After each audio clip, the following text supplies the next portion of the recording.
नमस्कार दोस्तों, मैं प्रियंका पांडे। आज मैं आपको बाल विकास के सिद्धांत के बारे में पढ़ाऊंगी। बाल विकास का सिद्धांत का 12 पॉइंट है, ठीक है, जिसमें से हम इसको 3 पार्ट में कंप्लीट करेंगे। आज पहला पार्ट पढ़ाएंगे आपको, ठीक है। पहला सिद्धांत क्या है? निरंतरता का सिद्धांत। निरंतरता का सिद्धांत। निरंतर मतलब क्या होता है? निरंतर मतलब होता है निरंतरता मतलब क्या होता है? निरंतर या लगातार। निरंतर, जो निरंतर चल रही है या लगातार, ठीक। तो निरंतरता के सिद्धांत के अनुसार विकास एक न रुकने वाली प्रक्रिया है। विकास एक न रुकने वाली प्रक्रिया है, ठीक है। विकास एक न रुकने वाली प्रक्रिया है, ये निरंतरता का सिद्धांत है, ठीक है। जैसे ये समझिए कि इसमें जो है विकास गर्भ से, माँ के गर्भ से ही प्रारंभ हो जाती है और मृत्यु पर्यंत तक चलती रहती है। जन्म से शुरू होकर मृत्यु तक विकास चलता रहता है। तो विकास क्या है? न रुकने वाली प्रक्रिया है, जो रुकती नहीं है।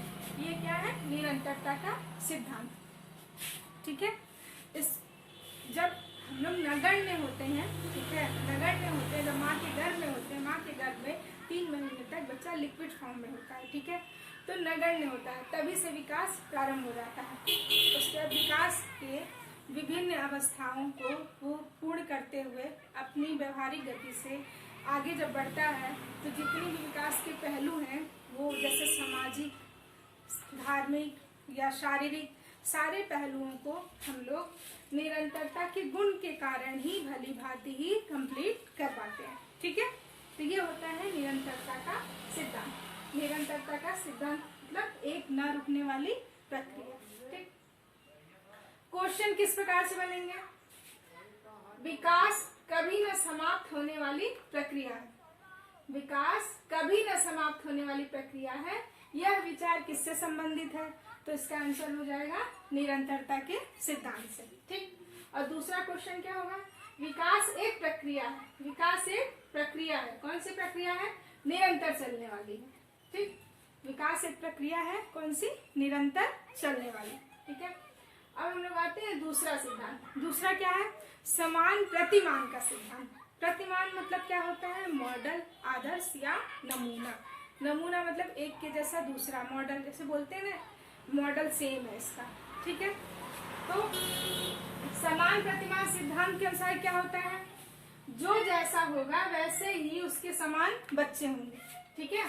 जिस प्रकार से बच्चे के माता पिता होंगे, अनुवांशिक गुण के कारण ही जैसा बच्चे के माता पिता की पर्सनालिटी होगी, जैसे बच्चे के माता पिता होंगे, उसी के प्रकार से उनके बच्चे भी होंगे। ये होता है समान प्रतिमान का सिद्धांत। इस सिद्धांत के अनुसार बच्चों का या किसी भी बालक का विकास जो है उसकी अपनी पर्सनालिटी के अनुरूप होता है, उसकी अपनी व्यक्तित्वता के अनुरूप होता है। वो अपनी स्वाभाविक गति से विकास एवं वृद्धि एवं विकास के विभिन्न क्षेत्रों में आगे बढ़ता है।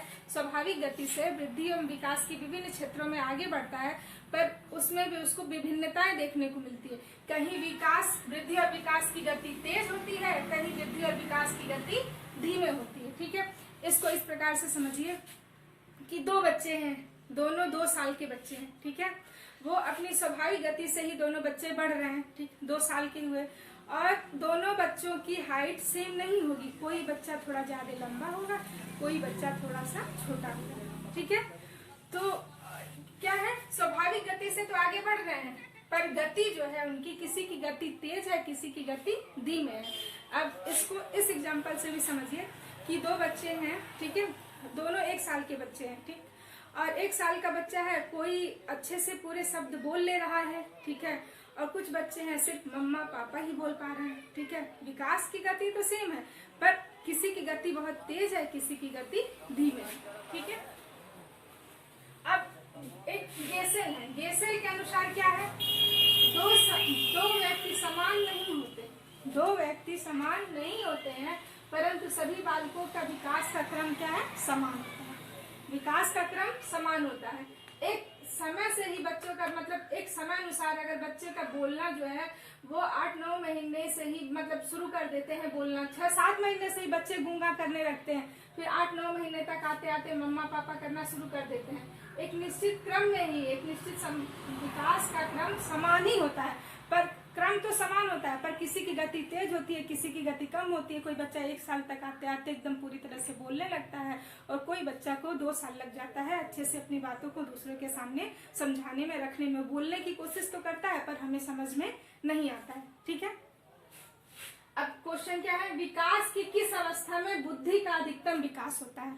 ठीक, विकास की किस अवस्था में बुद्धि का अधिकतम विकास होता है, तो इसका आंसर होगा बाल्यावस्था।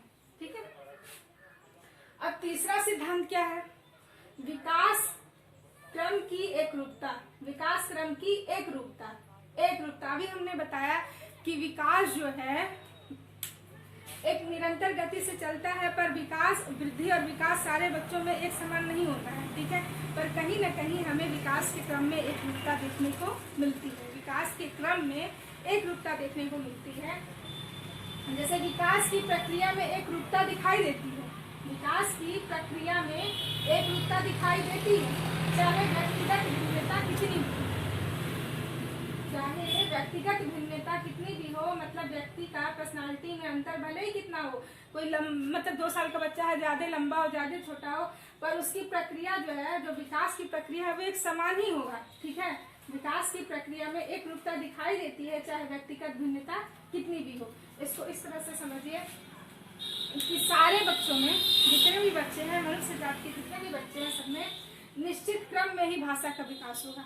सारे बच्चों में एक निश्चित क्रम में ही भाषा का विकास होगा, चाहे वो किसी भी देश के बच्चे हों, चाहे वो किसी भी देश के बच्चे हों, उनमें भाषा का विकास एक निश्चित क्रम में ही होगा। मतलब एक निश्चित समय अनुसार वो बोलना प्रारंभ करेंगे। मतलब सबसे पहले बच्चे माँ बोलेंगे, पापा बोलेंगे। ये नहीं है कि भारत के हैं तो माँ पापा बोल रहे हैं, दूसरे देश के हैं तो पूरा वाक्य ही बोलना शुरू कर दे। ठीक है, एक निश्चित क्रम में ही बच्चों का विकास होगा, तो उसी को कहते हैं हम एकरूपता। ठीक, और इसी तरह शारीरिक विकास भी बच्चों का एक निश्चित क्रम में ही होता है। सारे बच्चे चाहे किसी भी देश के हों, सारे बच्चे जो है सर से, माँ के गर्भ में जब होते हैं तो उनका विकास सर से पैर की तरफ ही होता है। ये नहीं है कि पैर से सर की तरफ हो। ठीक, तो ये क्या है, विकास क्रम की एकरूपता। यहाँ पे हमें एकरूपता देखने को मिल रही है। ठीक है, अब क्या है इसमें देखिए, इसमें बालकों का गत्यात्मक और भाषा विकास में भी एक निश्चित प्रतिमान और क्रम के दर्शन मिलते हैं। गत्यात्मक मतलब जो बच्चे चलना जो है वो एक निश्चित क्रम में ही चलना प्रारंभ करते हैं, एक निश्चित समय अनुसार ही बच्चे चलना प्रारंभ करते हैं। और भाषा का विकास भी एक निश्चित समय में होता है। कोई बच्चा जो है तुरंत उस समय जब चलना प्रारंभ करता है तो कोई बच्चा बहुत जल्दी से चलने लगता है और किसी बच्चों को टाइम लगता है। ठीक है, तो अब बोलने का भी यही है कि कोई बच्चा बहुत तेजी से बोलने लगता है, किसी बच्चों को बोलना शुरू एक ही साथ करते हैं, पर कोई किसी की गति बहुत तेज होती है, किसी की गति धीमे होती है। ठीक है, तो बालकों का गत्यात्मक और भाषा विकास में भी एक निश्चित प्रतिमान और क्रम के दर्शन किए जाते हैं। ठीक है, अब क्वेश्चन किस प्रकार से बनेंगे, बाल विकास का कौन सा सिद्धांत यह बताता है कि लगभग बालकों के गत्यात्मक और भाषाई विकास में एक निश्चित प्रतिमान देखने को मिलता है। तो इसका आंसर क्या होगा, विकास क्रम की एकरूपता। ठीक, अब आते हैं लोग चौथा सिद्धांत। चौथा सिद्धांत क्या है, वृद्धि एवं विकास की गति की दर एक सी नहीं होती। वृद्धि एवं विकास की गति की दर एक सी नहीं होती। हमें पता है कि विकास क्या है, विकास वो प्रक्रिया है जो जीवन पर्यंत चलती है। विकास वह प्रक्रिया है जो जीवन पर्यंत चलती है, पर विकास की गति हमेशा एक सी नहीं होती है। ठीक है, विकास की गति हमेशा एक सी नहीं होती। विकास जो होती है वो जीवन पर्यंत चलती है, और वृद्धि क्या होती है, वृद्धि एक समय पे तेज होती है, फिर रुक जाती है, फिर चलती है, फिर रुक जाती है। वृद्धि होती रहती है, रुकती है, होती है, रुकती है। पर विकास क्या है, वो जीवन पर्यंत चलती है, पर उसकी गति हमेशा समान नहीं होती है। ठीक है, इसको इस तरह से समझिए, शैशवावस्था। शैशवावस्था मतलब बचपन, 0 से 2 वर्ष तक।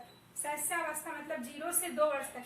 शैशवावस्था के प्रारंभ में क्या होता है कि बच्चे का विकास तेजी से होता है। ठीक है, उसके बाद में वही धीरे हो जाता है, फिर दोबारा किशोरावस्था जब आता है तो फिर विकास की प्रक्रिया तेजी से होती है, उसके बाद फिर पुनः धीरे हो जाती है, मतलब ये लगातार बनी नहीं रहती है। ठीक है, ये हो गया वृद्धि एवं विकास की गति की दर एक सी नहीं होती है।